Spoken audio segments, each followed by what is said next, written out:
bonjour à toutes et à tous. Donc Bérangère Hainaut, moi je suis responsable RSE de l'entreprise Léon Gross.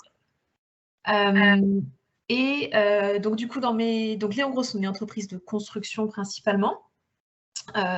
Aujourd'hui, en fait, moi, dans mon scope, j'ai à la fois la démarche RSE, le pilotage de la raison d'être de l'entreprise et le mécénat. Et en fait, du coup, dans mon scope, j'ai effectivement aussi des sujets sur la féminisation de l'entreprise, sujet que nous, on a relancé en grande pompe cette année. Et en fait, on a eu un réseau de femmes en entreprise qui a été créé en 2008, qui s'appelait Entraîne. Et aujourd'hui, on est en pleine refonte de ce réseau-là. Qui, à un moment donné, il y a 2-3 ans, a commencé à poser un peu des questions parce que c'était qu'un réseau de femmes, parce qu'il ne répondait pas forcément aux attentes de tout le monde. Et du coup, voilà, là, c'est relancé. C'est appel aux bonnes volontés chez nous pour qui veut travailler sur ce sujet. Et du coup, voilà, moi, je suis à l'écoute des expériences des uns des autres, savoir ce qu'eux ont fait de leur réseau, comment ça fonctionne, est-ce qu'il est interne et externe, enfin, voilà, toutes ces questions-là qu'on est en train de se reposer du coup.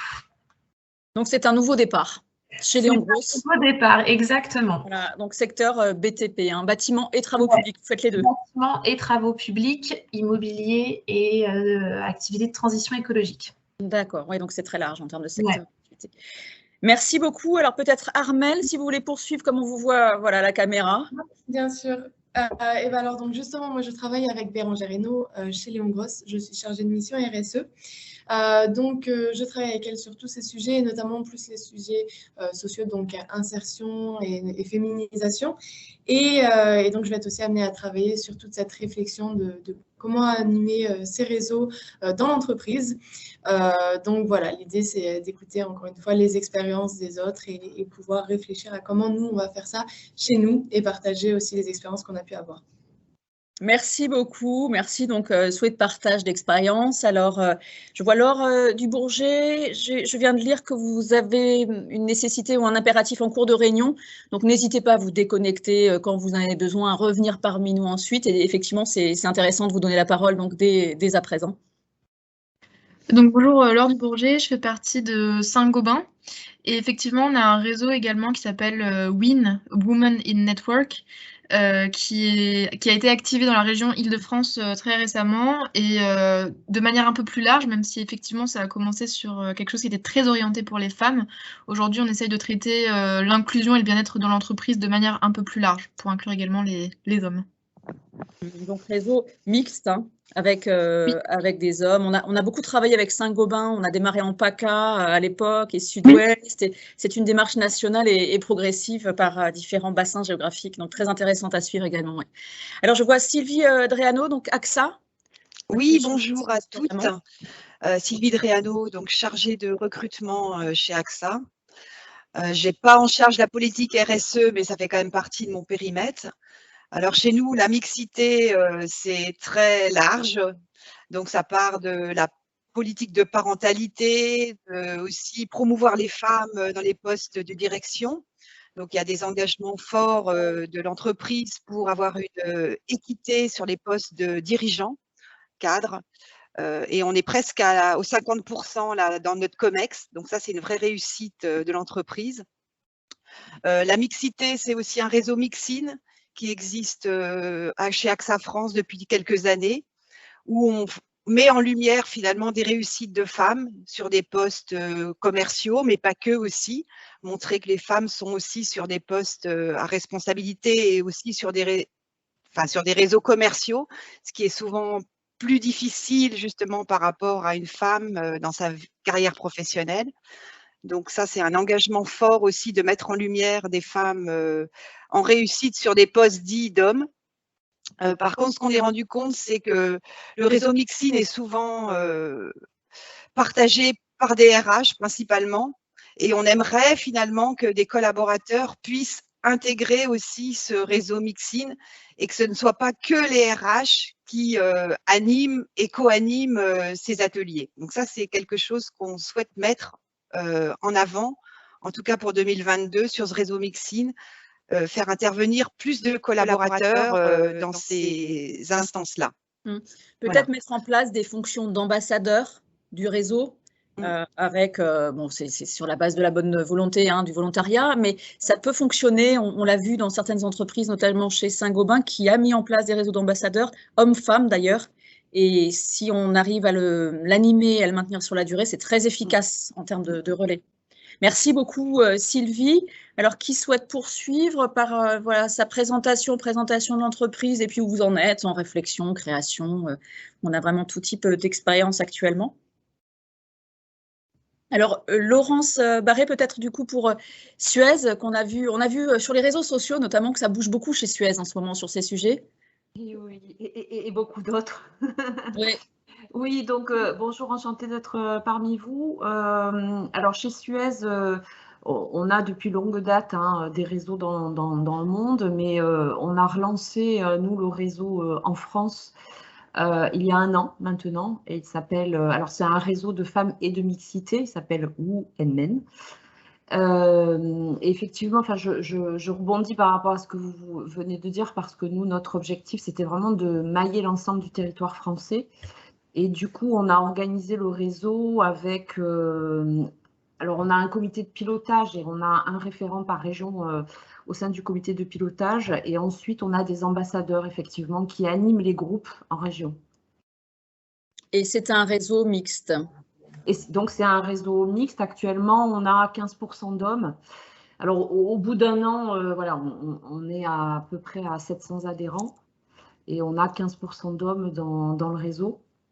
Et on va, globalement, on a identifié au moment du lancement du réseau quelles étaient les thématiques principales sur lesquelles elle souhaitait travailler. Alors, notre engagement au départ, effectivement, c'est vraiment de soutenir le développement au sens global, mais avec un axe quand même prioritaire des femmes, avec un objectif, effectivement, c'est de recruter et de promouvoir davantage enfin, c'est l'objectif de l'entreprise qui est de recruter et de promouvoir davantage de femmes, notamment sur les métiers dits masculins et de management. Et donc, les thématiques prioritaires, finalement, qui sont ressorties, évidemment, c'est le leadership. Mais contrairement à ce que l'on pensait, la première thématique qui est remontée du terrain, c'est le sexisme. On pensait être complètement exempte de ce sujet au sein de Suez, mais tous les clignotants au moment où les réseaux ont commencé à mettre en place des ateliers nous ont amené à voir que c'était vraiment un sujet dont il fallait tenir compte. Et donc, moi, je suis en charge, je ne me suis pas présentée du coup, de la diversité et de l'inclusion pour la France. Et je coordonne en fait le réseau. Donc, on a décidé effectivement d'unir entre guillemets nos forces pour mettre des plans d'action autour de ces sujets-là. Donc, je disais le sexisme ordinaire, le leadership. La troisième thématique qui est sortie comme étant aussi très prégnante, c'est l'équilibre des temps de vie. Et puis, la quatrième, c'est vraiment de travailler effectivement sur l'organisation de passerelles métiers. Donc, notre vocation, c'est de soutenir ces thématiques, mais c'est aussi d'être un laboratoire d'idées pour l'entreprise. Voilà, du réseau. En termes d'animation, c'est un réseau porté par les ressources humaines ou qui vient plutôt du terrain? Comment ça s'est construit? Alors, au départ, en fait, c'est une initiative qui est née. À la base, il y avait un accord européen qui avait été signé dans lequel, effectivement, ça faisait partie des axes de développement de créer des réseaux dans le monde, ou de les soutenir ou de les développer. Donc, c'est la direction diversité et inclusion, en fait, qui a lancé la dynamique, mais ce n'est pas porté par les ressources humaines. Enfin, moi je suis au sein des ressources humaines, mais nous avons 2 leaders au sein de ce réseau et notre objectif, c'était vraiment celui-ci, c'est d'avoir des gens de l'opérationnel. Et donc, ce sont 2 patronnes, 2 directrices de région, puisqu'on est organisé avec des activités différentes, donc eau, recyclage et valorisation. Et donc, on a et puis là, actuellement, la deuxième a changé de métier, elle est directrice de cabinet de la directrice générale. Donc, on a le sponsorship de la direction générale très, très affirmé. Voilà. C'est un point important pour le maintien dans la durée de ces réseaux. Ouais. Merci beaucoup. Cécile Kelly, peut-être au niveau de Coca-Cola Midi, voir un petit peu où vous en êtes en termes d'animation, de sujets égalité pro et réseau. Oui, alors bonjour tout le monde. Cécile Kelly, donc je suis responsable de com et recrutement au sein de Coca-Cola Midi. Je viens de prendre en fin de compte cette partie RSE et donc en fait j'aimerais approfondir mon réseau sur ce vaste sujet qui est l'égalité professionnelle, au-delà de tous les programmes compagnie qu'on peut avoir au sein du groupe. Et donc voilà, je compte sur vous sur le sujet. Vous êtes intervenu dans notre entreprise l'année dernière. Donc c'était plutôt un programme managérial pour la diversité. Et donc voilà, on est preneur pour toujours s'améliorer sur cette partie égalité professionnelle. Oui, donc plutôt en réflexion peut-être de mise en place de réseaux. Je sais que vous avez une commission diversité qui existe, qui embrasse du coup tous les sujets de la diversité, mais aujourd'hui pas de réseau spécifique dédié à l'égalité professionnelle. C'est un sujet qui est abordé plutôt dans sa globalité. C'est ça, oui. Voilà, donc vous êtes là pour vous nourrir, alimenter des réflexions et expériences des uns et des autres, des unes et des autres. Merci beaucoup. Cécile, alors on a aussi Dominique Poggi. Si vous pouvez, Dominique, vous présenter également, présenter l'état d'avancée des réseaux. C'est au niveau de la Banque de France, hein, si je ne me trompe pas. Oui, bonjour à toutes. Est-ce que vous me voyez? On ne vous voit pas, Dominique. Je ne comprends pas parce que j'ai activé ma caméra et… voilà, ça fonctionne. J'ai un problème de cache. Ouais, vraiment désolée. Depuis tout à l'heure, je me dis c'est bizarre, je ne me vois pas. Oui, alors moi je suis Dominique Poggi, je suis chargée de mission égalité professionnelle à la Banque de France, donc rattachée aux ressources humaines, et je suis aussi fait partie des animatrices fondatrices du réseau Talentuel de la Banque de France, qui est un réseau qui vient de fêter ses 5 ans. Donc j'ai commencé par être la fondatrice de ce réseau avant de m'occuper de ces questions aux ressources humaines, puisqu'à l'époque je faisais totalement autre chose. J'étais responsable de la communication, d'autorité de contrôle prudentiel et de résolution, qui est en fait l'autorité qui contrôle les banques et les assurances. Et en fait, nous, notre réseau, qui est un réseau mixité, il a quand même une histoire au départ de questionnement de femmes managers, puisqu'en fait, l'émanation, c'est la communauté managériale qui a été créée donc, il y a bientôt 7-8 ans, et même un peu plus, parce qu'on ne voit pas le temps passer. Et en fait, c'est les premières femmes qui ont adhéré à cette communauté. Il y en a un certain nombre qui ont rempli un questionnaire pour savoir quelles étaient leurs attentes. Et dans ce questionnaire, une douzaine de femmes ont répondu « J'aimerais bien qu'on réfléchisse à la question des femmes managers dans l'entreprise ».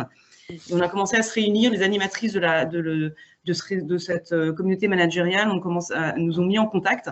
On a commencé à déjeuner ensemble, tout bêtement, et à se dire les unes les autres comment on aimerait creuser la problématique.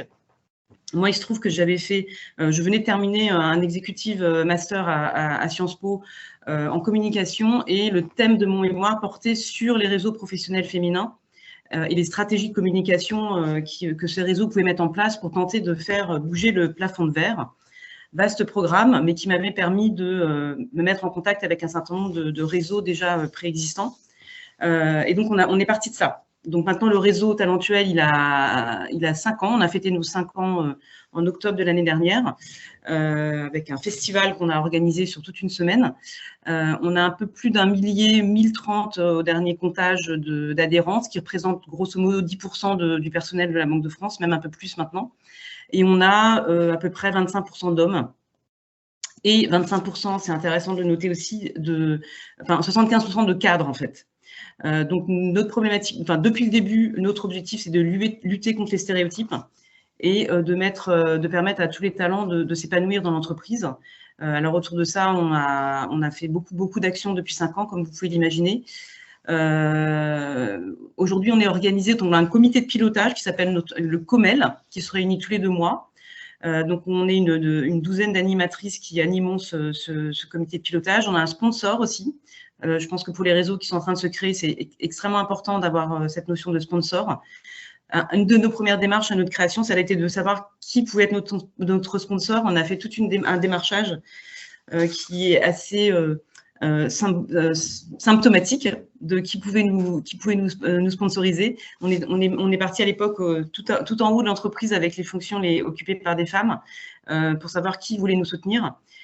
Et aujourd'hui, notre sponsor historique, c'est Florence Crest-Céleste qui représente aujourd'hui la Banque de France aux États-Unis. Donc, elle vit à New York depuis 2 ans. Enfin, pandémie oblige, elle n'y a pas forcément été tout le temps. Mais en tout cas, grâce à tous les outils qu'on a pu développer, elle nous suit très régulièrement, modulo le décalage horaire. Et on continue à fonctionner de cette façon. Et actuellement, en fait, on a constitué 5 groupes de travail à l'intérieur de notre réseau, qu'on a appelé les talent teams, qui sont en fait dédiés à des problématiques qu'on a fait émerger en mode sondage par rapport à vis-à-vis de nos adhérents. Donc, on a un talent team qui travaille plus particulièrement sur les femmes et le digital, parce que comme dans toutes les grandes entreprises, on a du mal à recruter et à fidéliser des collaboratrices sur tout ce qui tourne autour du digital et des métiers scientifiques de façon plus générale. Donc, on organise des webinaires, des ateliers sur ce thème. On a tout ce qui tourne autour de la charge mentale, qui a vraiment beaucoup, bien sûr, monté en puissance au moment de la pandémie, mais qui préexistait. Et en fait, ça fait partie des sujets qui, en fait, ont été repris de façon institutionnelle. Parce que la charge mentale, on n'en parlait pas dans l'entreprise officiellement il y a 4-5 ans. Et c'est le fait d'en parler dans Talentuel, le fait d'organiser des conférences qui fait qu'aujourd'hui, le sujet est traité dans les formations officiellement de l'entreprise.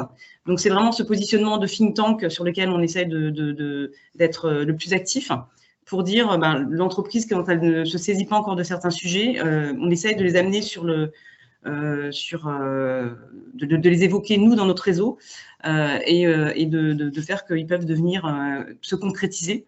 Moi, j'ai été à l'origine aussi de la mise en place tout au début du réseau, d'une expérimentation du mentorat. Et en fait, on a expérimenté pendant 1 an et demi avec une douzaine de binômes à l'intérieur de notre réseau, mentor et mentoré. Et fort de la réussite de cette expérimentation, le mentorat est devenu institutionnel. Donc, ça fait la 3e. Il y a eu déjà 3 sessions institutionnelles. On démarre la 4e bientôt, dans une volumétrie beaucoup plus importante, puisque notre objectif, c'est de constituer plus de 115 binômes cette année. Et ça fait partie maintenant aussi, le mentorat, d'un accord GEPP qui a été signé l'an dernier. On essaie de travailler aussi sur la diversité parce que la mixité, l'égalité, c'est notre terreau de départ, mais on se rend compte de plus en plus qu'il y a des questions de diversité qui nous traversent aussi. Donc, on a une talent team diversité et on travaille essentiellement sur des partages de parcours. On appelle ça les parcours inspirants. Et en fait, depuis 2 ans, on a démarré juste avant la pandémie. On propose à des collègues volontaires de présenter leur parcours, donc en webinaire ou en présentiel selon la situation, sur une 30aine de minutes.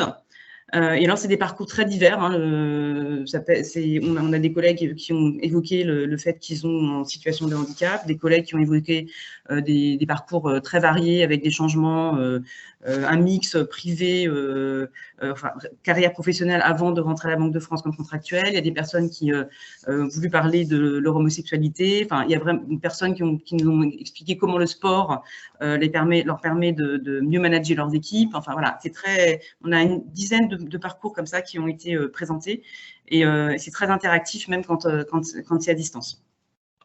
Voilà, je ne fais pas tellement plus long parce que je pourrais vous en parler pendant des heures. Oui, non, mais c'est passionnant parce qu'on sent l'investissement et voilà l'impulsion que vous avez donnée à ce réseau. Votre réseau égalité, finalement, est presque devenu un réseau diversité, inclusion dans l'entreprise. Il s'appelle par exemple, Oui, pardon, je vous laisse poursuivre. Oui, par exemple, lors de notre festival Talentuel qu'on a organisé là pour nos 5 ans, on a organisé un atelier pour évoquer l'éventualité de créer un réseau LGBT+ au sein de l'entreprise.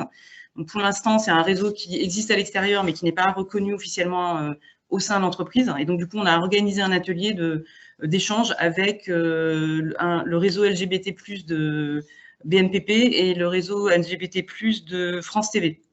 Et donc, en travaillant notamment sur la problématique de comment des réseaux de ce type-là peuvent coexister au sein d'une même entreprise. Oui, alors chez BNP, alors Anne Bozy ne pouvait pas être avec nous, elle est là d'habitude, mais elle avait une contrainte, mais chez BNP, effectivement, l'entreprise a segmenté les réseaux et les animations par thématique. Donc, on a un réseau dédié au sujet des origines, un autre au sujet de l'orientation sexuelle, un autre sur l'égalité et la mixité, et puis il me semble qu'il y en a encore un quatrième, et chacun est piloté par des interlocuteurs différents, avec bien sûr des zones de partage et de mutualisation. Mais les sujets, lorsqu'ils sont portés fortement, deviennent si importants en nombre d'actions, etc., que souvent, ça nécessite la mise en place d'instances et d'animations spécifiques. Je voulais vous reposer la question du nom talentuel. Vous nous disiez que vous aviez, je crois, 25% d'hommes. Est-ce que les hommes aujourd'hui se reconnaissent dans le nom? Parce que souvent, au niveau de la sémantique, on a des réseaux qui progressivement ont ouvert le nom et la sémantique de elle, féminin, à mixité. Est-ce qu'une réflexion est engagée là-dessus? Est-ce que les hommes sont à l'aise avec ce nom? En fait, on a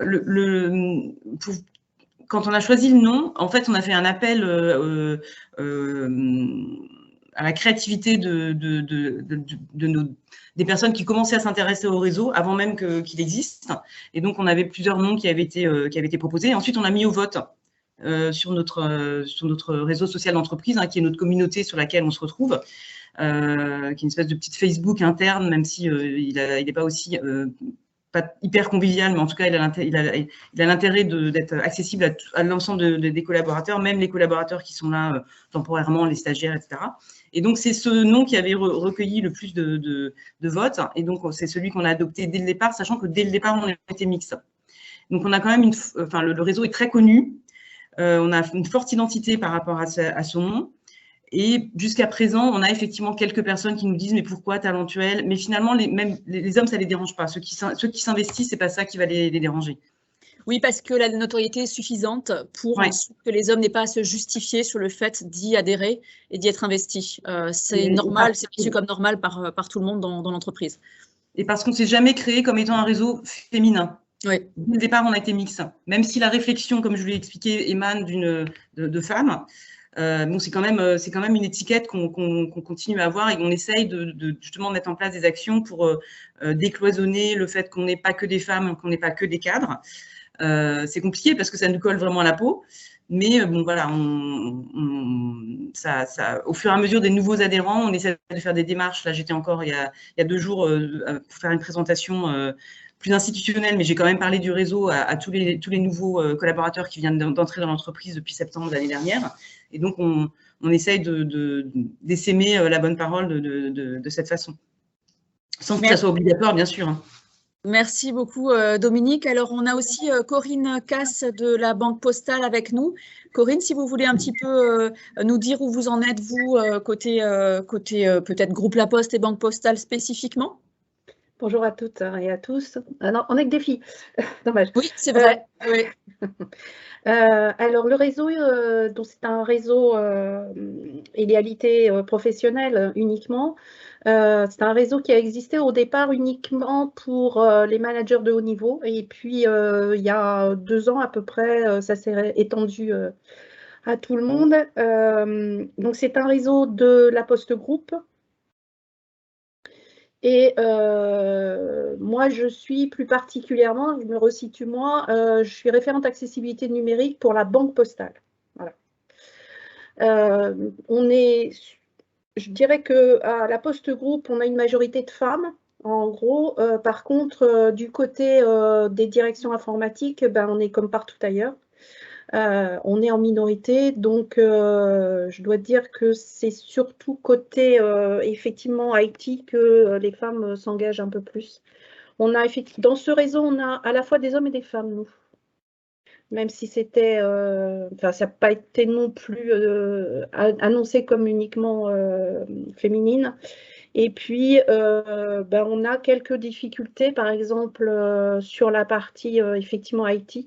C'est de motiver nos directions, puisque en fait, on est tellement nombreux qu'il faut que ce réseau vive plus ou moins par direction. Et on a beaucoup de mal sur les directions informatiques à le faire vivre pour essayer de faire avancer la mixité de nos métiers, quoi. Voilà. Merci beaucoup. Au niveau du nom, est-ce que vous pouvez nous rappeler le nom? Une. Voilà, donc là, point. Ouais. 1.1, oui, comme beaucoup, comme Women Suez, où on a le côté à la fois masculin, féminin, réseau mixité. C'est un nom qui a évolué avec le temps ou c'était le nom Non, dès le départ, c'est toujours dès le départ, ça a été pensé de cette façon-là. Merci beaucoup, Corinne. On a Jennifer Ricard qui nous a rejoint aussi tout à l'heure. Si vous voulez nous présenter vos réflexions, votre entreprise sur ces sujets d'égalité et mixité, surtout de réseau de femmes. Oui, bonjour à toutes. Alors moi, du coup, je suis chargée de relations sociales dans le groupe Fondasol, donc on fait tout ce qui est ingénierie de sol. Pardon, d'activer votre caméra. Oui, pardon. Merci beaucoup. Je sais pas. Oui, parce qu'on ne se connaît pas, alors on travaille beaucoup avec Sol, mais on ne s'est pas encore vu. Merci beaucoup, Jennifer. Donc c'est Delphine Ocello qui m'a... Alors attendez, hop. C'est bon. Merci. C'est Delphine Ocello du coup qui m'a... Je suis arrivée dans l'entreprise en fait il y a un mois. Donc je suis toute récente et c'est Delphine Ocello effectivement qui m'a partagé l'invitation.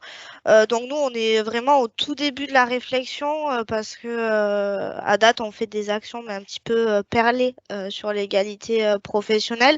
Donc je suis surtout là en tant qu'observatrice, voir effectivement les démarches qu'il peut y avoir dans certaines entreprises et voir par où on commence et comment on mène une vraie politique égalité professionnelle. D'accord. Alors, pour rappeler Fondasol, peut-être vos métiers, votre implantation territoriale? Alors, du coup, on fait tout ce qui est ingénierie de sol. Donc, on est présent sur tout le territoire français. La difficulté qu'on a, c'est essentiellement de recruter, donc de recruter au sens large, mais alors encore plus des femmes sur des métiers techniques de type sondeur, aide-sondeur.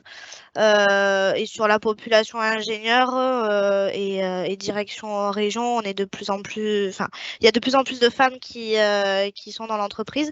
Donc, c'est vraiment sur la partie technique et qu'on a cette difficulté-là et voilà, voir comment on peut faire pour attirer un public féminin. D'accord, merci beaucoup Jennifer. Merci. Alors, Stéphanie Gricourt qui nous a rejoint aussi, qui est de LEPC, toute récente chez nous. Stéphanie, si tu veux te présenter, c'est l'occasion pour les entreprises de te connaître. Bonjour, enchantée. Donc, je ne peux pas participer à l'intégralité du webinaire et était en train de rédiger. Je ne voulais pas non plus en perturber le déroulement. Voilà, donc j'ai rejoint les entreprises pour la Cité le 18 février pour du coup animer le club 77 Les entreprises s'engagent. Voilà, dans le cadre d'un mandat qui est donné par le Haut Commissariat à l'emploi et à l'engagement des entreprises, et puis voilà, le ministère des Territoires.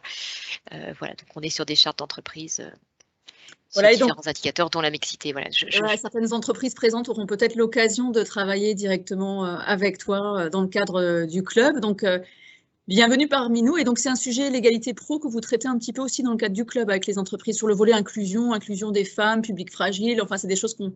Voilà. Il y a des thématiques qui vont de la sensibilisation. Ça peut être l'accueil de stagiaires de 3e, sensibilisation, recrutement, emploi, bien entendu, y compris sur des sujets des fois un petit peu plus clivants. Le handicap, c'est un sujet par exemple sur lequel les entreprises sont familiarisées. Après, sur les personnes sous main de justice, les réfugiés, ça peut être parfois dans certaines activités moins compatibles. Et puis, on va être aussi sur l'achat responsable, éventuellement la sous-traitante aux ESAT. Et puis, il y a un volet innovation qui est un petit peu plus sur mesure, on va dire. Voilà. Donc oui, ça fait partie effectivement des thématiques. Voilà. Mais je ne veux pas cannibaliser trop de temps. Non, mais c'est important que les entreprises te connaissent et les actions que tu vas proposer dans le cadre du club sont aussi des propositions d'actions concrètes pour les réseaux égalité-mixité. Donc, c'est important qu'elles en aient les informations et qu'elles se disent, tiens, là, on a une façon de dérouler de façon très opérationnelle des sujets sur lesquels notre réseau souhaite avancer. Merci beaucoup pour voilà, ta présentation. Et merci pour votre invitation. Si toutefois, le fait que j'ai une écoute un peu assurée ne vous dérange pas? Non, non, c'est parfait. De toute façon, l'atelier est enregistré. On a des personnes qui ont quelques contraintes en même temps opérationnelles. Donc, on aura la possibilité de revisionner l'atelier. Et puis, bien sûr, on reste en contact hein, pour la mise en place d'actions sur le terrain. Alors, je vais vous partager la présentation du jour. Maintenant qu'on se connaît tout un petit peu mieux et puis qu'on connaît un petit peu vos états d'avancement sur ces sujets de l'égalité professionnelle. Alors voilà, cycle égalité pro, normalement ça doit fonctionner. Est-ce que vous me le confirmez? Est-ce que vous voyez le visuel?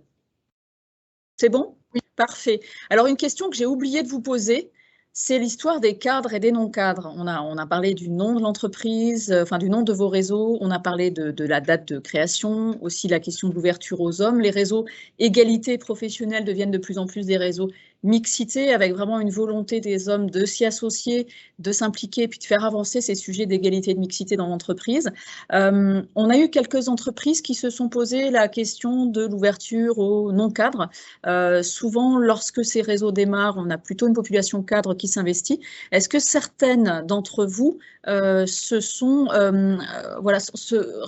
la population de cadres uniquement ? Ou est-ce que finalement, l'ensemble des réseaux se sont ouverts à la fois aux cadres et aux non-cadres? Comment est-ce que cette problématique est traitée? Est-ce qu'il y a des retours, des échanges d'expériences? Est-ce que ça vaut le coup d'en parler? Ou pas? Peut-être que naturellement, maintenant, les non-cadres sont intégrés. Oui, donc, côté Suez, le réseau est ouvert aux cadres et non-cadres. Évidemment, la population la plus importante reste les cadres, mais on a, alors j'ai pas le pourcentage, mais effectivement, on a pas mal de non-cadres qui sont intégrés dans le réseau. La difficulté, c'est effectivement aussi d'adresser des thématiques qui concernent tout le monde. Oui. Oui, parce que souvent, alors vous l'avez évoqué tout à l'heure, souvent les réseaux ont été créés dans une logique d'accès des femmes aux postes à responsabilité et de mixité, et ces sujets, notamment des femmes aux postes à responsabilité, concernaient au départ surtout des femmes cadres qui voulaient se constituer un réseau dans l'entreprise. Quand les hommes le font plus naturellement, les femmes le faisaient moins naturellement. Il y avait cette volonté de partager des expériences et puis des informations sur les postes ouverts et la possibilité des femmes à accéder à ces postes-là. Aujourd'hui, ce qu'on observe, nous, à notre niveau, effectivement, c'est que progressivement, les réseaux égalité et mixité se sont ouverts aussi aux non-cadres.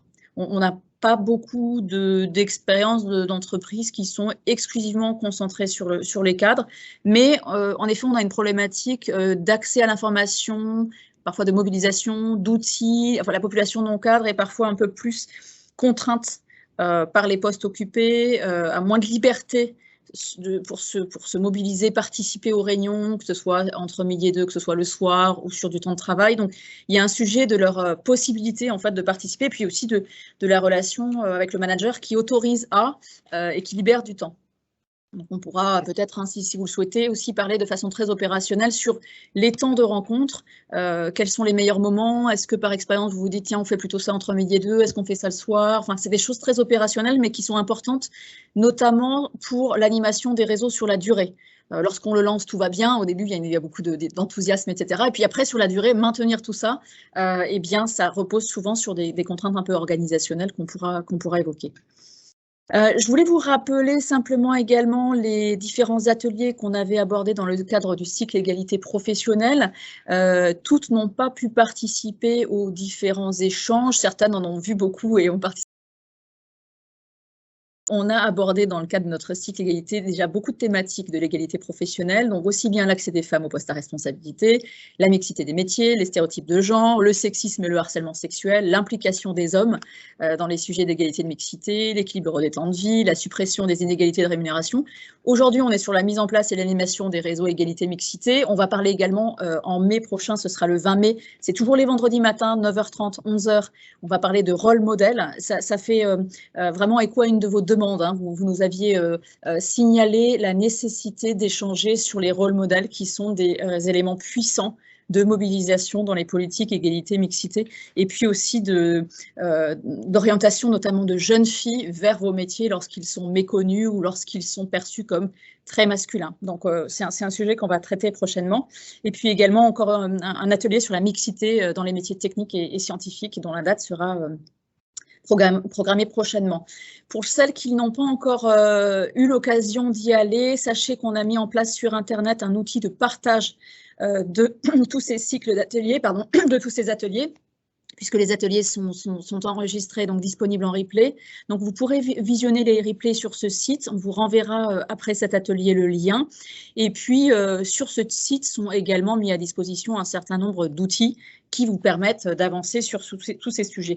Bon, vous avez ensuite au sein des entreprises pour la cité des interlocuteurs sur toutes les régions, que ce soit en Île-de-France, en Alsace, à Lyon, à Nantes, à Bordeaux, à Marseille ou à Nice, des interlocuteurs qui peuvent vous accompagner dans vos démarches et n'hésitez pas à directement les solliciter si vous avez des questions sur l'un ou l'autre de ces sujets.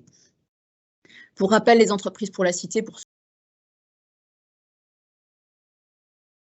par Claude Bébéard, donc on est déjà bien installé dans le paysage français depuis plus de 35 ans. C'est un laboratoire de réflexion-action qui inspire, accompagne les entreprises dans leur démarche d'innovation et de transformation sociale.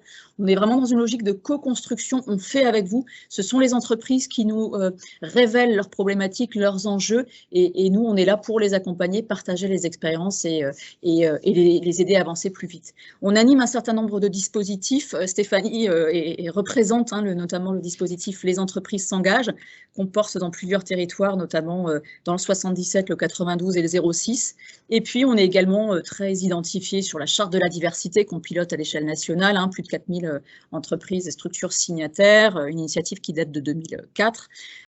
Le dispositif Innovavenir qui vise aussi à sensibiliser les jeunes sur la transformation digitale des métiers et les compétences du XXIe siècle. Mécénova, c'est un site qu'on a mis à disposition des entreprises qui permet d'échanger des réflexions, des actions, des prises de parole de partenaires ou d'institutionnels sur les sujets de mécénat et d'investissement citoyen. Et puis le pacte, qui est un sujet qui nous occupe beaucoup, le plan d'action des entreprises pour les quartiers qu'on pilote sur plusieurs territoires et dans lesquels plusieurs d'entre vous sont investis. Au niveau des chiffres, je vais aller vite, plus de 3000 bénéficiaires, 6 régions d'implantation, vous nous connaissez à peu près, vous avez vos interlocuteurs sur les territoires, donc ça c'est un petit peu les chiffres clés. Et nos domaines d'expertise, pareil, je vais aller vite, on en a déjà parlé un petit peu, l'éducation, l'inclusion numérique, l'emploi, la diversité, le mécénat et les investissements citoyens. Ces sujets d'égalité et mixité sont dans notre grand chapeau emploi et diversité en entreprise. On travaille sur l'égalité professionnelle depuis plus de 20 ans. On a vu se créer tous ces réseaux égalité et mixité dans les années 2000 et on voit leur évolution progressivement. C'est très intéressant de vous accompagner et de voir comment tout ça se structure. Donc c'est des démarches qui prennent un essor considérable, mais qui nécessite en même temps beaucoup d'engagement, puisque c'est souvent fait en plus du reste, souvent de façon un peu bénévole ou informelle, et l'important, c'est le maintien dans la durée de ces actions-là. Et vous avez beaucoup parlé de sponsorship, le fait d'avoir un mentor. Quand la direction générale soutient le projet, ça fonctionne, c'est une garantie de fonctionnement.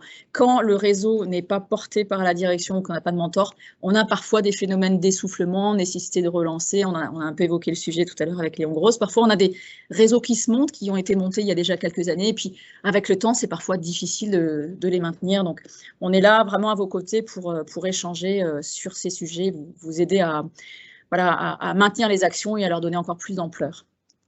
Alors aujourd'hui, on va reparler de création des réseaux, des enjeux, des principales bonnes pratiques pour les créations, mais je vais aller assez vite parce que finalement, beaucoup d'entre vous ont déjà créé leur réseau et sont bien organisés. On a aussi le sujet de l'animation du réseau sur la durée, de son organisation, de l'implication des hommes, des cadres, des non-cadres, des types d'actions que vous proposez aussi. Actions à la fois qui peuvent être des groupes de travail, ça peut être du négo training sur les rémunérations, ça peut être des actions sur le leadership, le mentoring, mais ça peut être aussi des choses très concrètes sur le terrain. On a beaucoup d'entreprises qui participent par exemple à des courses pour sensibiliser sur le cancer, vers, par exemple, le cancer du sein ou à des courses pour sensibiliser sur une autre cause qui concerne spécifiquement les femmes, dans des objectifs aussi de collecte. Et ça permet de créer du lien entre les salariés engagés dans une logique en fait de sport et puis très conviviale. C'est un exemple parmi d'autres. Mais donc le sujet aussi, c'est de construire votre feuille de route annuelle à chaque fois pour se dire qu'est-ce qui va pouvoir intéresser les salariés, de quoi est-ce qu'ils seront fiers et sur quoi est-ce qu'ils vont se dire ce que je fais aura eu un impact, j'aurais été utile et ce réseau a du sens pour moi. Alors, au niveau de la création des réseaux égalité mixité, on voulait simplement vous le rappeler le pourquoi ces réseaux ont été mis en place. Laurence Barré l'a évoqué tout à l'heure, c'était beaucoup ces sujets d'accès des femmes aux postes à responsabilité. On sait que les femmes sont massivement rentrées dans les entreprises, il n'y a pas de sujet là-dessus. Et là, c'est le focus. Alors, on suit beaucoup, nous, l'Observatoire de la féminisation des entreprises de Michel Ferrari, l'Observatoire Schema, qui a déjà une bonne quinzaine d'années et qui, tous les ans, regarde, observe les sociétés du CAC 40 notamment et puis aussi du SBF 120 et voit comment ces sociétés se féminisent et jusqu'où les femmes arrivent dans les instances de direction générale et où est-ce que ça coince. On voit que par les lois, notamment Copé-Zimmermann, le taux de féminisation dans les conseils d'administration a connu un bond ces 10 dernières années. On a cette obligation légale de 40% de femmes dans les conseils d'administration. On est aujourd'hui à 44% et on peut considérer qu'on est contente et puis continuons, poursuivons la mobilisation. Mais la France est plutôt dans les pays en avance sur ce sujet. On s'attendait on imaginait que le fait d'avoir plus de femmes dans les conseils d'administration permettait ensuite une forme de ruissellement vers les comités exécutifs comité de direction, on parle de comité exécutif, comité de direction, qui eux-mêmes allaient progressivement aussi se féminiser. Mais en réalité, ce n'est pas tant que ça le cas. Et aujourd'hui, si on observe les sociétés du CAC 40, on est à 19% de femmes et on est à peu près 21% dans les sociétés du SBF 120, donc les plus grandes sociétés de France. Ce constat donc, de la non-mixité ou d'une mixité lente et pas suffisamment encore engagée dans les instances de direction générale a impulsé et a donné lieu finalement à la loi RIC5 qui est sortie en décembre dernier, qui va demander aux entreprises de France de travailler sur leur comité exécutif avec pour objectif un taux de 30% d'ici mars 2026 et de 40% d'ici mars 2029. Alors on parle parfois de 2027 et 2030 comme échéance de féminisation de ces comités exécutifs avec des pénalités qui seront calculées sur la masse salariale. Vous avez dû suivre tout ça ces derniers mois, donc c'est des choses qui sont sorties le 24 décembre pour la loi RIC5 et qui commencent à être communiquées assez massivement dans la presse, en lien aussi avec l'index égalité professionnelle sur lesquels les entreprises vont progressivement aussi avoir des nécessités à mettre en place des mesures correctives quand elles ne sont pas au taux de 75%, de 75 sur 100, et puis qui peuvent aussi avoir des pénalités calculées sur des pourcentages de masse salariale. Donc on a ce contexte en fait de volonté des femmes à monter dans les instances de direction, constat que cette montée n'est pas tout à fait naturelle, et ça a été un des éléments à l'origine de la création de réseaux d'égalité mixité dans les entreprises. On voit que sur la population des cadres, les femmes arrivent progressivement à des fonctions de cadre, mais avec des plafonds de verre qu'on observe côté comité exécutif. Et puis dans les effectifs aujourd'hui, dans les grands groupes du CAC 40, on est à 37% de femmes. Globalement, dans la population active, la mixité est réelle sur les populations, les effectifs au global, mais on a vraiment ce phénomène de plafond de verre. On voit que ça coince sur les fonctions de direction, de management, et donc les réseaux de femmes, réseaux mixité, avaient été mis en place souvent pour ces questions-là. Je voulais vous repartager aussi les analyses de l'Observatoire de la féminisation des métiers de Michel Ferrari, qui fait des analyses sur les conseils d'administration et comités d'exécutifs et fait un état des lieux. Alors vous allez peut-être vous voir, notamment les grandes entreprises, puisqu'il s'intéresse à celles du CAC 40, il n'a pas étudié les moindres, celles qui ne sont pas sur le CAC 40, mais il a regardé le positionnement des entreprises par rapport aux objectifs de la loi RIC5 et à vos niveaux aujourd'hui de féminisation dans vos comités d'exécutifs, et vous allez vous retrouver, pour les plus grandes, avec des championnes de la diversité Et puis, alors, ne le prenez pas mal, hein, c'est les termes qui ont été pris par l'Observatoire de la mixité, un machisme contrarié. Alors bon, il y a des entreprises dans lesquelles c'est plus difficile. C'est des entreprises, alors on avait évoqué les sujets de sexisme tout à l'heure. On a parfois des environnements où les hommes ont eu l'habitude de travailler entre eux, où voilà, certaines habitudes ont été prises et un travail plus important est à faire sur à la fois le contexte, la volonté d'encourager la mixité, la réalité de l'accompagnement des femmes sur les postes de direction. Et voilà, certaines entreprises ont plus de mal que d'autres, donc avec une nécessité d'engagement plus fort.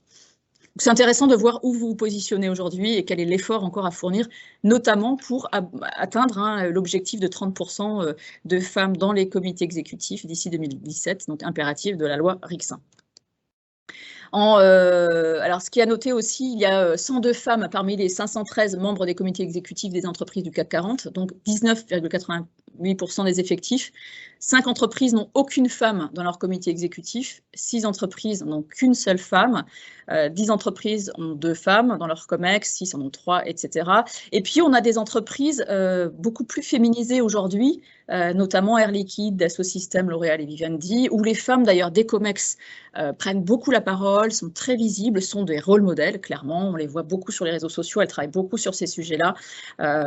Donc notamment, on a cité Air Liquide, Dassault Systèmes, L'Oréal et Vivendi, avec 4 entreprises, donc ont 5 femmes dans leur comité exécutif, et une entreprise à 6 femmes, il manque un petit S, dans son comité exécutif, c'est Schneider Electric. Alors c'est intéressant, vous avez dû certaines participer à l'atelier précédent qu'on a organisé avec Sylvie Lair, qui est l'ancienne DRH de Schneider Electric, qui est aujourd'hui présidente du conseil de la mixité dans l'industrie. Et sans doute que sa présence passée en tant que DRH de Schneider Electric et l'impulsion qu'elle a pu donner à l'entreprise est en partie un élément d'explication de cette grande mixité chez Schneider, qui est quand même sur des sujets, on peut considérer que leur métier était traditionnellement masculin, hein, on est quand même dans l'industrie, mais voilà, une forte féminisation avec du coup un contexte dans l'entreprise qui va davantage favoriser les femmes, que ce soit sur des postes de management, que ce soit sur aussi l'accès des femmes dans des métiers traditionnellement masculins. Donc, c'est des choses qui peuvent être très positives en termes de contexte pour l'évolution des femmes. Ce qui est intéressant aussi, là, c'était, bon, on s'attendait à ce que les femmes administratrices puissent avoir un effet sur les féminisations de comités exécutifs. Ce n'est pas le cas, hein. Les femmes administratrices ne contribuent pas à améliorer la promotion professionnelle des femmes au comité exécutif. Il n'y a pas de corrélation entre le pourcentage de femmes dans le conseil d'administration et le pourcentage de femmes au comité exécutif. On a pu observer que parfois les femmes dans les conseils d'administration peuvent être, lorsqu'elles sont identifiées comme voilà, femmes en visibilité, compétences, etc., et ben, parfois elles vont cumuler plusieurs postes dans plusieurs conseils d'administration et tout ça n'est pas encore tout à fait naturel en termes de management. Et on est sur des fonctions qui sont de représentation plus globale et pas de pilotage opérationnel des entreprises. Donc ça, c'est un élément important à avoir en tête, et d'où l'importance de ces quotas, des sanctions et on va dire voilà, de l'importance à rester mobilisé sur ces sujets-là.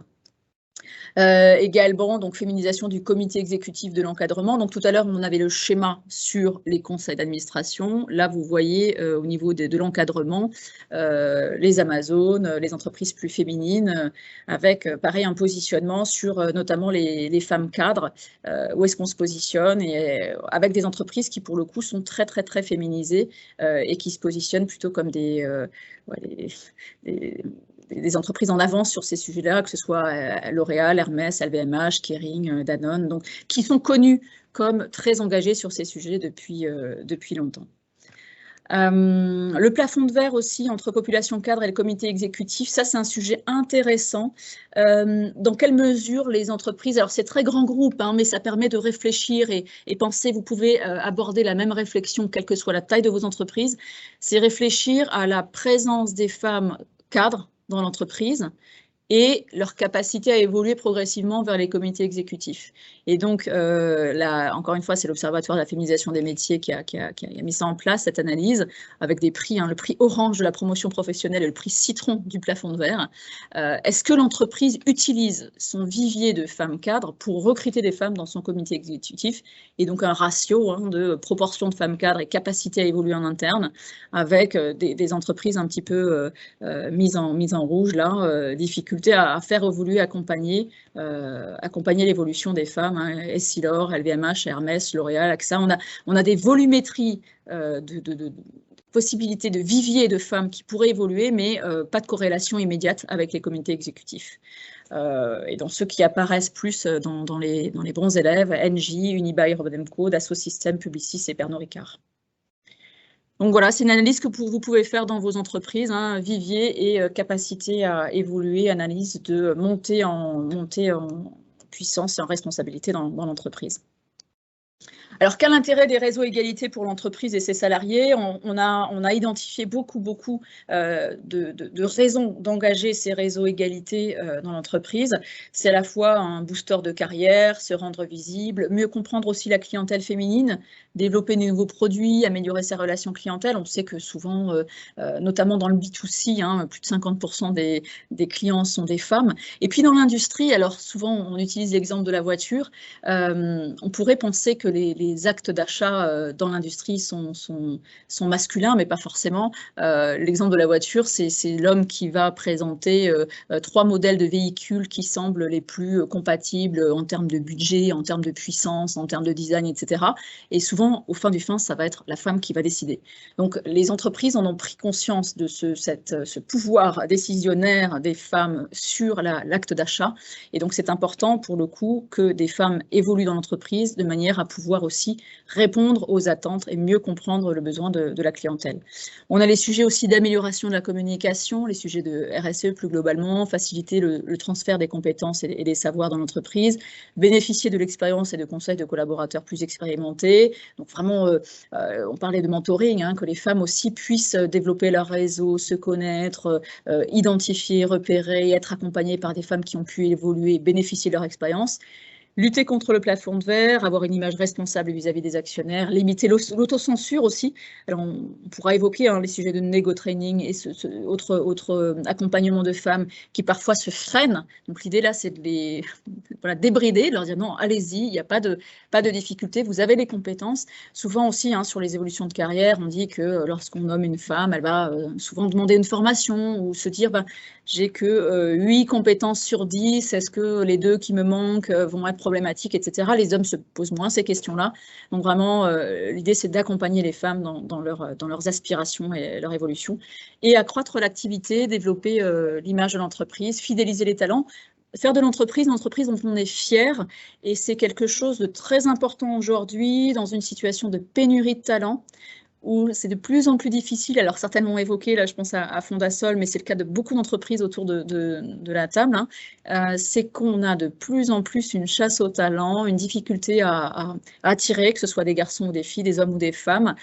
Chacun aujourd'hui, et d'autant plus depuis la pandémie, chacun se pose la question de niveau de rémunération, contraintes, horaires, qualité de travail, télétravail, management, etc. Et le fait d'avoir mis en place un réseau égalité-mixité montre l'importance que vous donnez à vos collaborateurs, femmes et hommes, ces sujets d'équilibre de temps de vie, un engagement de vos entreprises, et ça peut être un élément très différenciant par rapport à d'autres entreprises.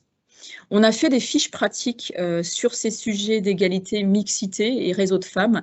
Je vous les mettrai à disposition sur notre outil internet de partage d'informations, de façon à ce que vous puissiez vous en inspirer. J'ai remis la petite capture de notre fiche pratique sur les réseaux de femmes.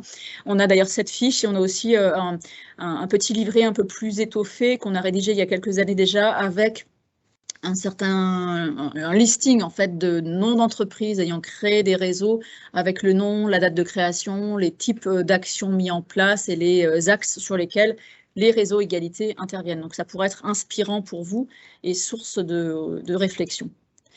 Aujourd'hui, on a plus de 500 réseaux en France. Donc, les premiers ont vu le jour dans les années 2000. On en a aujourd'hui, voilà, très connus, Accent sur Elle, Women Renault, WISP chez Sanofi, WAC chez Accor. Et puis, on a des réseaux internationaux. Le PWN est à Paris, présent dans 25 villes dans le monde. On a des réseaux sectoriels aussi, auxquels vous participez peut-être, Financiel, Femmes du numérique, Women in Nucléaire. Et puis, des réseaux géographiques. Alors, dans certaines régions, les femmes vont aussi se mobiliser en inter-entreprise par bassin d'activité. Les femmes rejoignent souvent les réseaux Égalité Pro vers l'âge de 35-40 ans, mais pas que. Bon, il y a une moyenne, vous pourrez l'analyser aussi chez vous, où on est peut-être plus disponible, le poste est souvent mieux connu, la personne se dit « Ok, j'ai fait un peu le tour de mon poste, je sais ce qui est attendu, j'ai un peu plus de disponibilité, je suis en maîtrise de mon quotidien et j'ai envie aujourd'hui d'évoluer, j'ai envie de partager avec d'autres. » Donc, il y a cette logique-là d'engagement sur un temps dans la carrière professionnelle. L'objectif, c'est de sortir de l'isolement, partager des questions communes, échanger de façon tout à fait transparente et sans enjeu sur l'équilibre des temps, sur la carrière et bénéficier de conseils.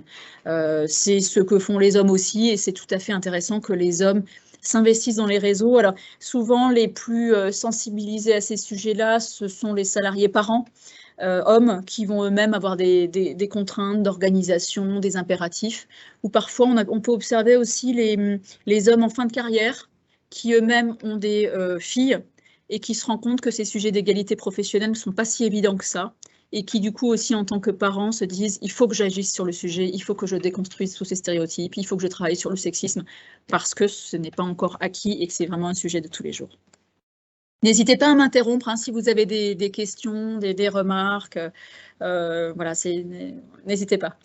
Au niveau de l'évolution des réseaux féminins, on observe, et on se l'est dit déjà entre nous, on a une évolution de sémantique entre des réseaux féminins, réseaux de femmes, réseaux égalité professionnelle, qui progressivement vont aller vers des réseaux mixtes. Dans les années 2000, on était très entre femmes. Aujourd'hui, c'est vraiment des réseaux mixtes et c'est important, notamment sur l'engagement dans la durée, d'intégrer les hommes dans ces réseaux-là. Historiquement, donc, les réseaux féminins avaient pour objectif de faire face au plafond de verre, accroître la visibilité des femmes dans l'entreprise, offrir plus d'assurance aux femmes, créer un espace de libre parole entre femmes, mettre en place des actions aussi spécifiquement dédiées à la lutte contre le plafond de verre, développer l'attractivité de l'entreprise ou répondre à des enjeux business. Aujourd'hui, on est dans une logique vraiment d'association des hommes à la réflexion parce qu'on se dit que le réseau va être plus puissant s'il est mixte. On répond aussi à parfois des interrogations d'hommes qui se disent « mais pourquoi je ne peux pas y accéder ? Pourquoi les sujets d'égalité professionnelle seraient réservés aux femmes ?» Et finalement, en discutant ensemble, on se dit c'est dommage de se priver de la capacité de mobilisation d'hommes qui eux-mêmes peuvent agir sur le sujet et déconstruire les stéréotypes. C'était parfois des questionnements ou des sentiments d'exclusion d'hommes que les réseaux se sont progressivement ouverts. Éviter aussi la défiance ou le manque de légitimité du réseau via la perception dans l'entreprise d'un réseau féministe. Parfois, c'est « ouais, vous êtes entre vous, mais que faites-vous » etc. Mais on n'en est plus là. C'était un petit peu à l'époque ces réflexions de les femmes entre elles, mais pourquoi ? Répondre à des préoccupations communes, souvent d'équilibre de temps de vie, de garde d'enfants, d'engagement, de relations à l'entreprise, de sens aussi dans l'entreprise, et ce sujet de dynamisation et de faire vivre le réseau dans la durée, par une prise de parole qui soit mixte. Lorsqu'on prend les exemples de réseaux qui sont autour de notre atelier, souvent les réseaux ont mis en place des ambassadeurs mixité, et ces ambassadeurs sont à la fois des hommes et des femmes, et c'est d'autant plus efficace quand la parole de l'égalité professionnelle est partagée. Est-ce que j'arrive à avancer? Oui. Alors sur le sujet de la création du réseau, je vais aller assez vite parce que l'heure tourne quand même et je la surveille. Donc, ce qu'il faut noter pour celles qui n'ont pas encore lancé le réseau dans leur entreprise, qui cherchent à le redynamiser, voilà, qui sont en pleine réflexion. On a identifié au niveau des entreprises pour la cité 5 étapes clés de lancement qui sont des facteurs clés de succès de la mise en place d'un réseau. C'est le sujet de la vision, avoir une finalité, des objectifs clairs, une cible et des champs d'action. Le leadership, le soutien au plus haut niveau de l'entreprise, certains l'ont évoqué. C'est important d'avoir un leadership, que ce soit au niveau de la direction générale ou que ce soit un mentor. Ça peut être aussi un parrain, une marraine externe, mais il faut à un moment donné un portage et que cette personne puisse impulser des actions, reconnaître les actions, participer à des événements pour maintenir le réseau dans la durée. On a la question de l'organisation du réseau en partenariat avec les ressources humaines, de ses moyens financiers, des règles de fonctionnement.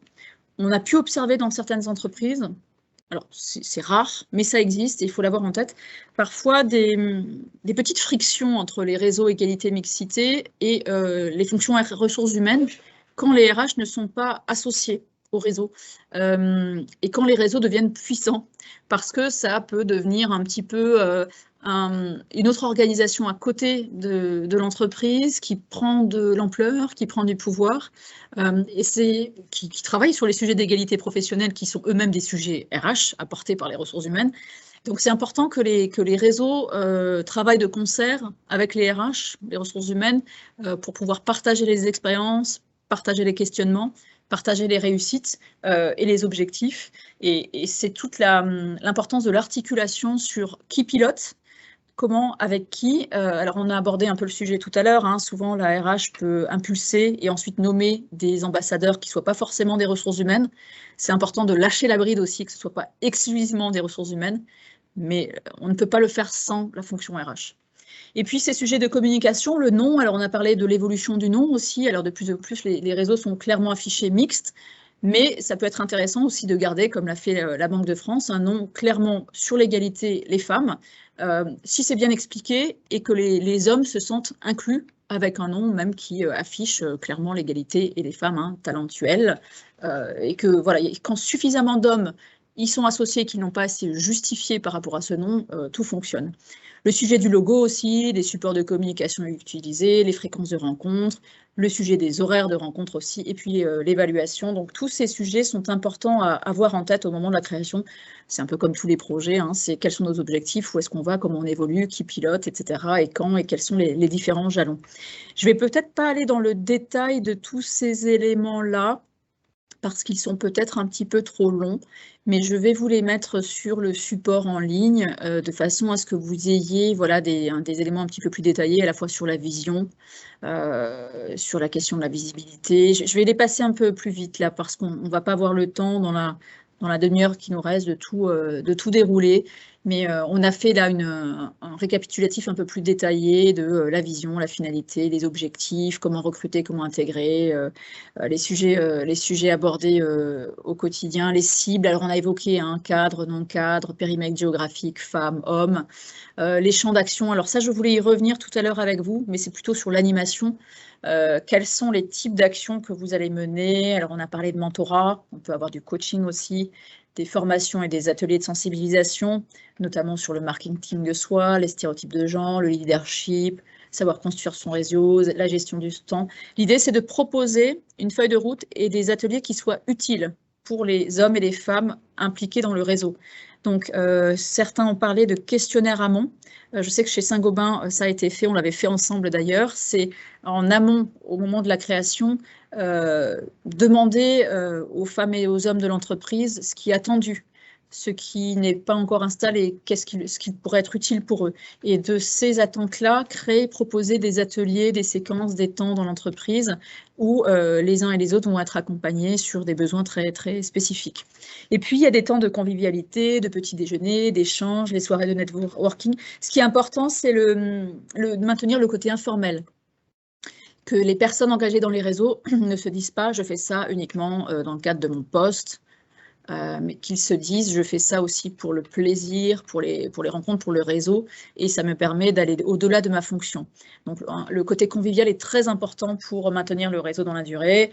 On a souvent aussi des conférences avec des personnalités, des femmes inspirantes, que ce soit au niveau, au niveau des régions, mais aussi au niveau France. Alors avec le digital, c'est encore plus facile à organiser, questions-réponses avec des personnalités inspirantes. Ça peut être des hommes aussi.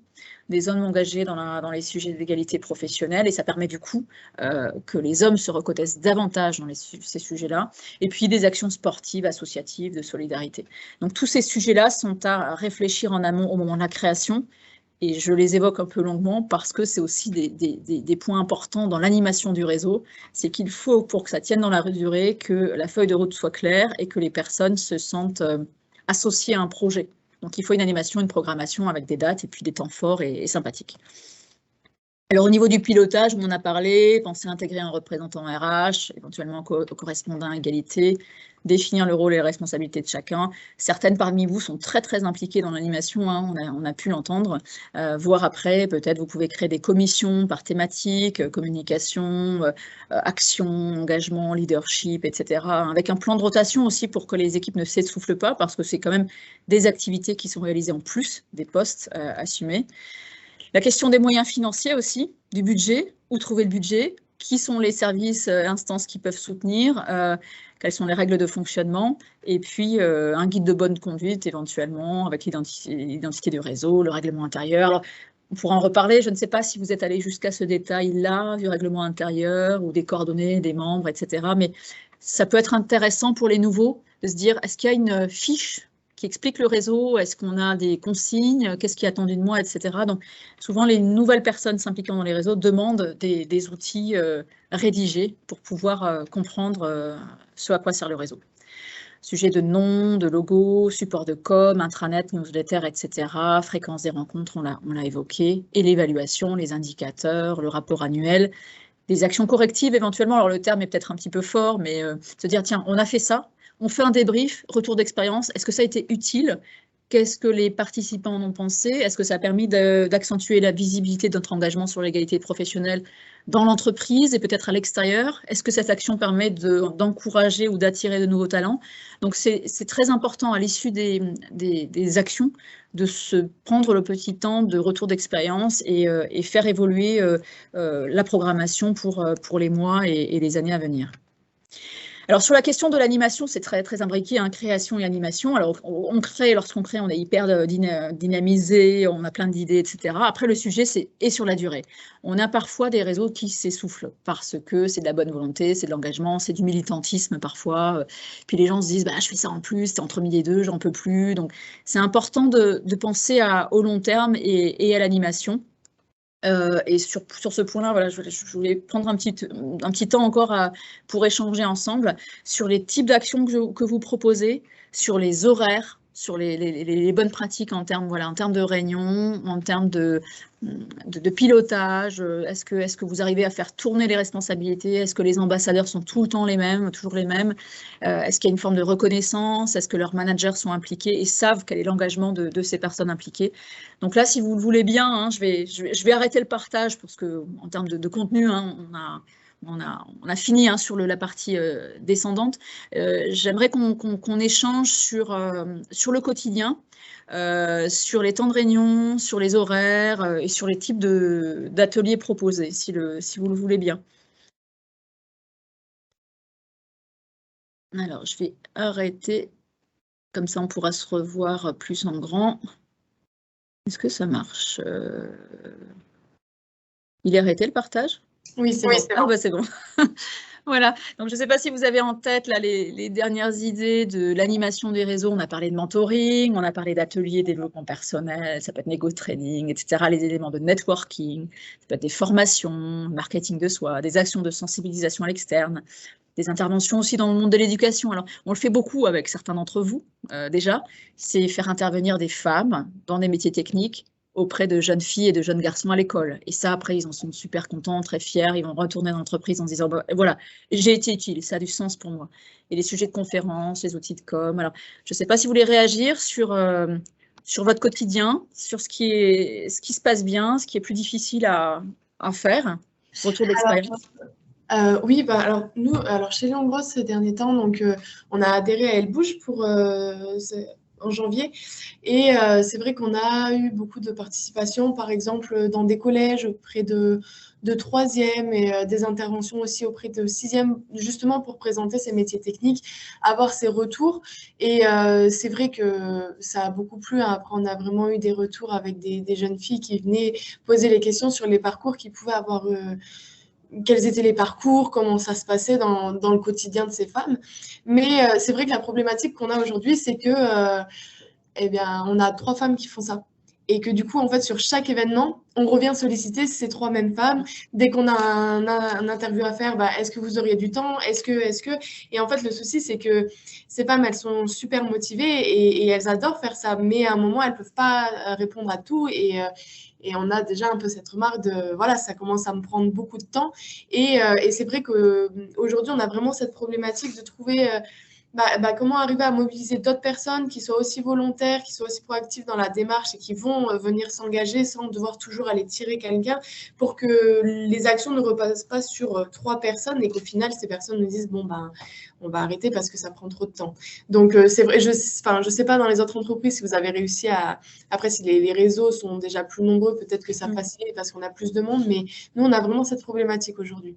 Vous êtes combien dans votre réseau au niveau de Léon Gross? Alors, comme on vient d'adhérer à Entre Elles, aujourd'hui, on n'est que 3 ou 4. Oui, vous n'avez pas atteint le seuil critique de nombre d'adhérents, de personnes mobilisées pour, du coup, comment dire, réduire la charge de l'engagement de chacun et de chacune. Voilà, c'est ça. Vous êtes encore petit en nombre. Dès que quelque chose, une action est proposée, ça va être pour les quelques-uns engagés dans le réseau, c'est ça? C'est ça. Et justement, du coup, à l'occasion de cette semaine et de la Journée de la femme, on a eu des interventions. Aujourd'hui, à midi, on va avoir un webinaire sur Elle Bouge pour vraiment communiquer sur cette démarche, pour faire connaître aux personnes qui peuvent ne pas être au courant parce que c'est encore nouveau. Donc, on a dans l'espoir que dans les semaines à venir, on va avoir plus de personnes qui vont venir adhérer.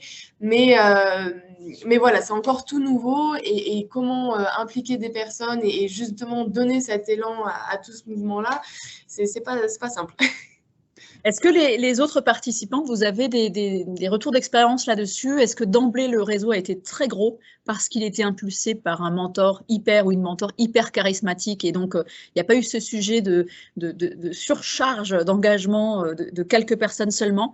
Comment vous avez réussi à passer de petit réseau égalité de quelques-uns à gros réseau? Je pense notamment à la Banque de France, hein, je crois, vous étiez 1300. Est-ce que ça s'est fait un jour? Comment vous avez réussi à atteindre ce nombre de personnes mobilisées? En fait, donc je reprends la parole pour la Banque de France. Ça ne s'est pas fait en un jour, bien sûr. Le fond du problème, c'est vraiment effectivement l'animation et les personnes qui s'y consacrent véritablement. Parce qu'en fait, quand je dis 1 millier de personnes, dans la pratique, les personnes qui s'impliquent réellement, on ne va pas aller au-delà de 10. Et encore vraiment dans le quotidien, on est à 5. Hein. Je vous dis clairement les choses parce que c'est la réalité du quotidien. Alors, il y a un levier sur lequel on s'est énormément appuyé et qui pour nous est fondamental. C'est qu'on a, grâce à notre sponsor au départ et grâce maintenant à la Direction générale des ressources humaines qui nous tient sur cet aspect-là, on a une alternante donc qui est dédiée au réseau et donc qui passe la moitié de la semaine avec nous et qui nous aide à animer et à organiser à faire tout ce qu'on fait en fait. Donc nous, on est, moi en particulier, je la manage en direct, donc je suis plus du coup sur du pilotage d'action et elle, je dis elle parce qu'on a 4 alternants pour l'instant, ça n'a été que des jeunes femmes. On n'est pas contre avoir un jeune homme, mais on n'a jamais eu de véritable candidature qui tienne la route. On est en train de lancer les candidatures, je vais les avoir la semaine prochaine pour l'année suivante. Donc, on fait des alternances de fin août à des années scolaires, en fait, hein, et on a trouvé un vivier assez intéressant, qui correspond bien à nos attentes, à travers le Sciences Po Paris, qui a un certificat égalité. Je ne sais pas si vous en avez déjà entendu parler. Mais c'est un certificat en fait qui est en plus d'un master que peuvent faire les étudiants classiques, affaires publiques, relations internationales ou autres. C'est un certificat qui se déroule sur 1 an Et ce sont des cours vraiment dédiés à l'égalité professionnelle, à la diversité, et qui donne lieu à la rédaction d'un mémoire, à des actions et un certificat. Et donc, les personnes qui suivent ce certificat sont par essence très intéressées par le sujet de l'égalité, pas que l'égalité professionnelle, mais l'égalité en général et la diversité. Et donc, on a un contact privilégié avec Sciences Po parce que notre première alternante s'occupe désormais de ce programme cette certification à Sciences Po. Alors, on n'a pas pris que des personnes qui viennent de là, mais majoritairement jusqu'à présent. Et du coup, pour nous, c'est une aide précieuse au quotidien. Et je vous dis ça parce qu'en fait, il y a beaucoup d'autres réseaux que je connais qui fonctionnent aussi de cette façon, avec des stagiaires ou avec des alternants. Alors ça, c'est le sujet du pilotage et c'est très important effectivement pour l'engagement sur la durée. Ce que j'entendais aussi chez Armelle, c'est la question des rôles modèles. J'ai l'impression, c'est qu'au-delà du pilotage qui est assuré actuellement par Armelle, Bérangère apparemment, il y a le sujet de qui veut bien parler au nom de l'entreprise à l'extérieur, qui a un peu de temps. Et est-ce qu'au niveau de la Banque de France, vous arrivez facilement à diversifier les sollicitations et à vous dire, tiens, on ne va pas solliciter toujours les mêmes intervenants? En fait, en termes d'intervenants, on sollicite beaucoup d'intervenants extérieurs, y compris sur la partie rôle modèle, parce que nous c'est vraiment notre idée, c'est vraiment d'ouvrir. C'est voir tout ce qui se fait, tout ce qui se dit, toutes les réflexions, toutes les actions, toutes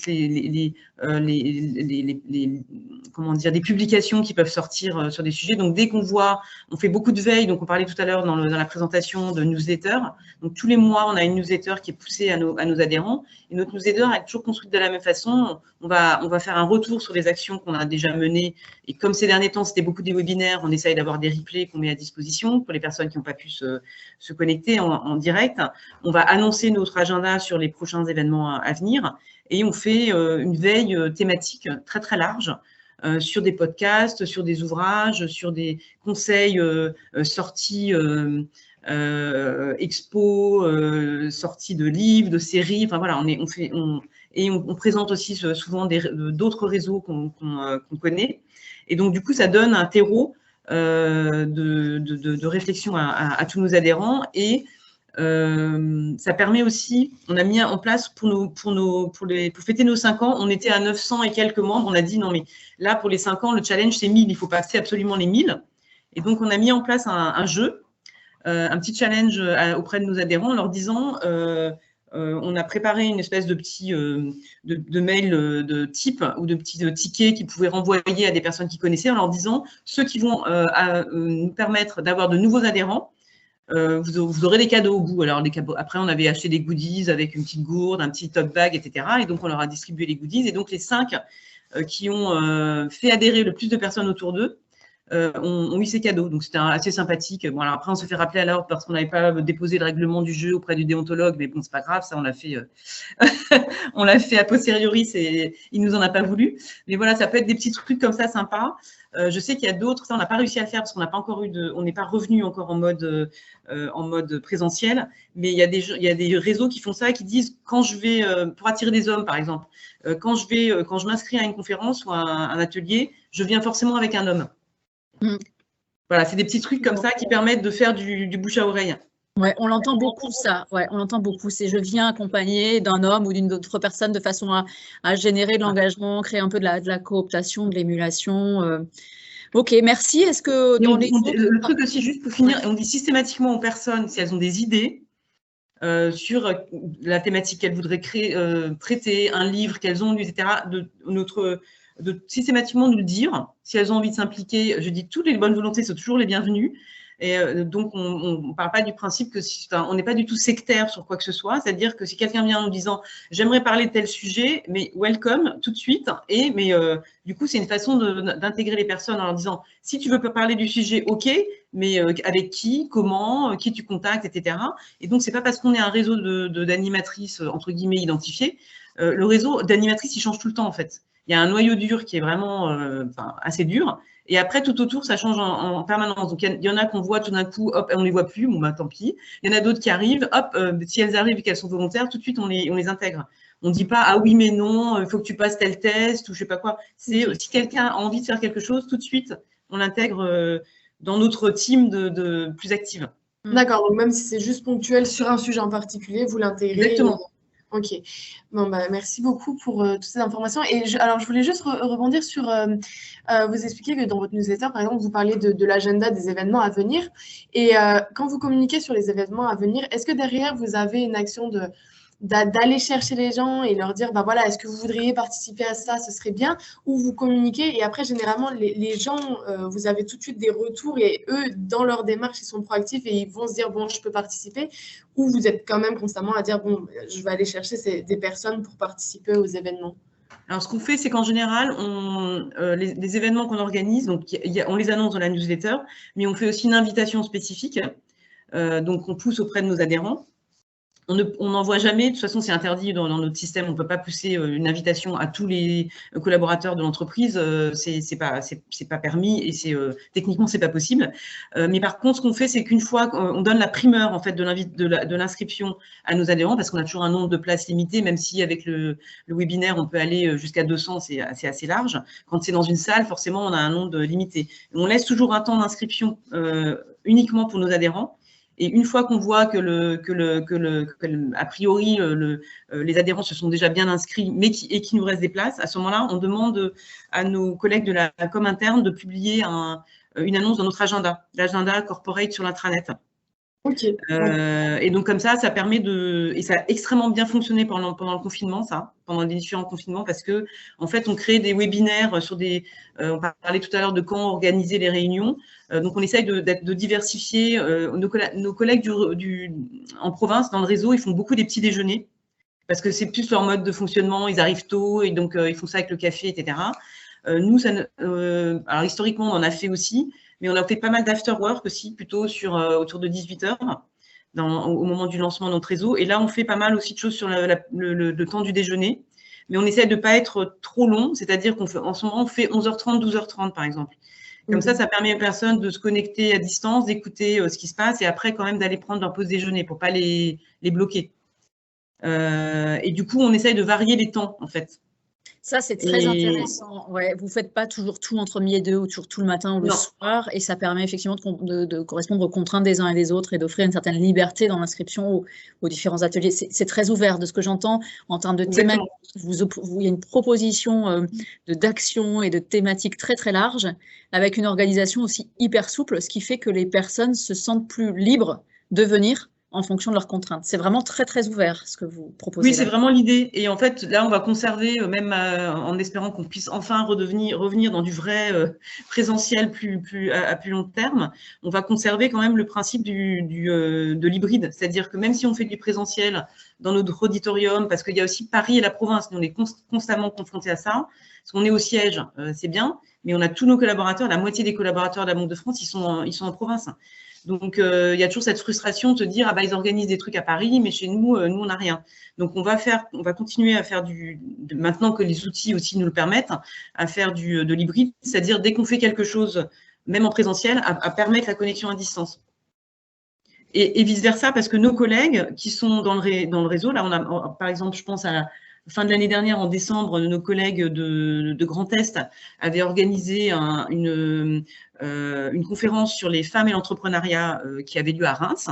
Et donc, elles ont organisé ça, enfin, ils, parce qu'il y avait pas mal d'hommes qui participaient aussi.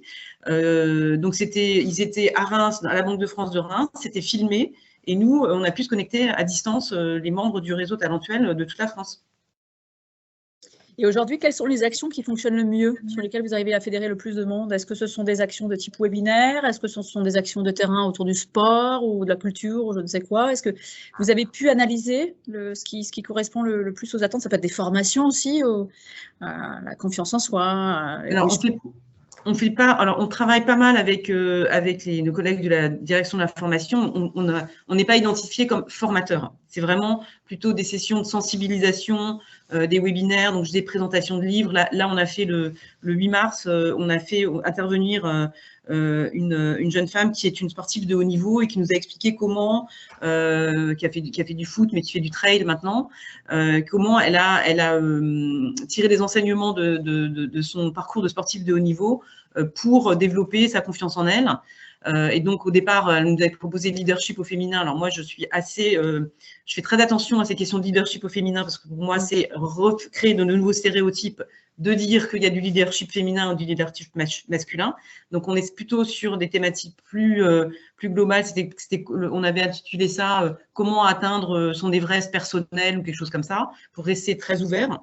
Donc ça a plutôt bien fonctionné. Et je vous dis, après les partages de témoignages, là, on va essayer d'organiser dans quelques semaines un webinaire autour de l'éducation non sexiste. Et on va essayer de le co-organiser avec l'association des familles de la Banque de France, alors pour le coup, qui est bien plus âgée que nous, puisqu'elle vient de fêter ses 80 ans. Donc c'est une association que moi je connais depuis très longtemps, depuis que j'ai des enfants. Ils ont une vingtaine d'années, donc ça fait longtemps, et qui travaille beaucoup sur les questions d'orientation scolaire, des choses comme ça, qui fait des conférences aussi sur l'accompagnement de la parentalité. Et en fait, on s'est rendu compte qu'on avait pas mal de thématiques sur la parentalité qui ont émergé quand on a fait notre dernier sondage auprès de nos adhérents. Et donc, on va essayer de co-organiser des événements ensemble. C'est intéressant ça aussi. Alors, pour les parents et peut-être aussi en lien avec des enseignants, des professeurs sur la partie éducation à l'école, puisque c'est très imbriqué, hein, c'est éducation dans la famille, avec le cercle familial, et à l'école, et la question des stéréotypes véhiculés par les uns et les autres dans le monde scolaire. Est-ce que l'une ou l'autre souhaite encore réagir? Je surveille l'heure en même temps, on va arriver à 11 h. Peut-être que si vous souhaitez rester aussi en lien l'une avec l'autre, je sens qu'Armelle est très intéressée par le témoignage de Dominique. Oui, tout à fait. Vous êtes d'accord, je vais peut-être transmettre vos coordonnées. Oui, sans problème, oui. Merci beaucoup.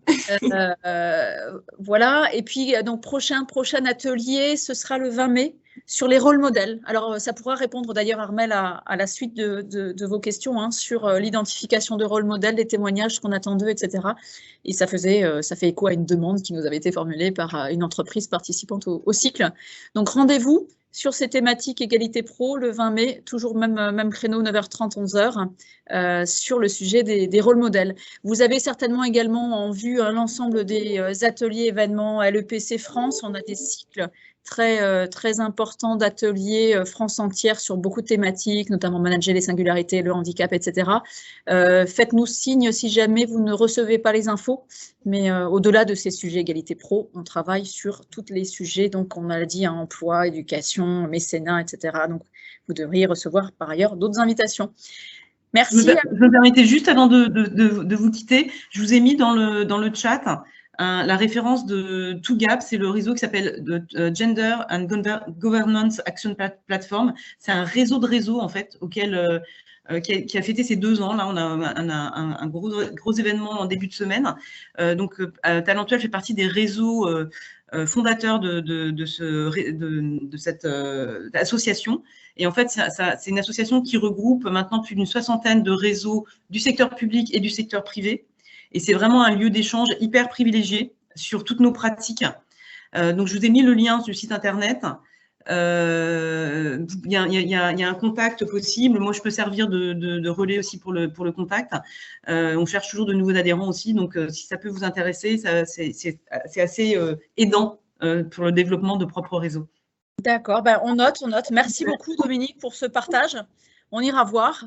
Et puis, on se dit à bientôt. Merci encore pour votre participation. Je vous enverrai les éléments de replay, le lien vers l'outil, le site internet. Et n'hésitez pas à revenir vers nous en cas de besoin sur ces sujets-là. Merci. Excellente journée. Merci à vous. Bonne journée. Au revoir.